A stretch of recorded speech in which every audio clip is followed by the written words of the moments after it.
Everyone, here is a quick tutorial on how to set up permissions in Zoho Books. Pretty straightforward, and this kind of dovetails into a previous tutorial we did on basically when you integrate Zoho Books with Zoho CRM.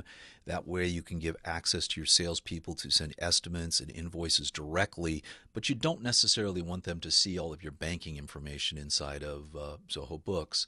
So all you're going to go is click on the Settings tab and then click on Users and Roles.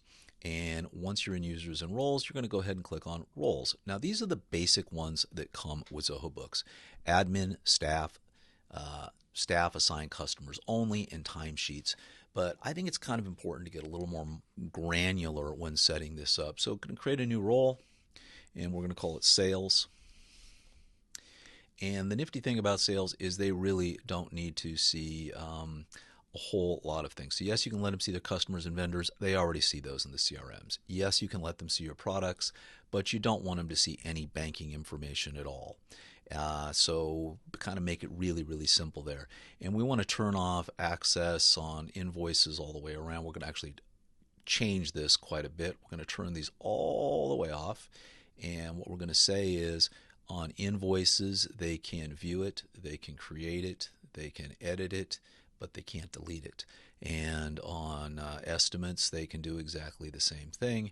And on sales orders, they can do exactly the same thing. You can also let them approve it if you want, but this way they can create it, they can view it, they can make edits to it, but you don't want them to go ahead and delete any of these processes.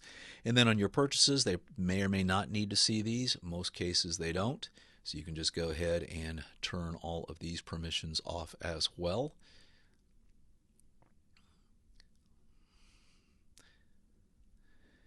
And then you just kind of scroll down and see all of the various things you may or may not want them to do. Do they need to see any documents or manage folders?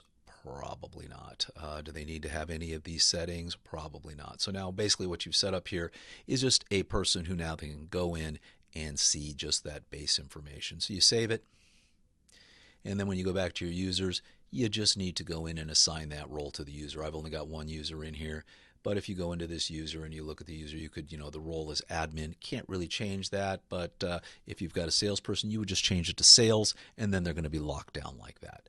Hope this is helpful.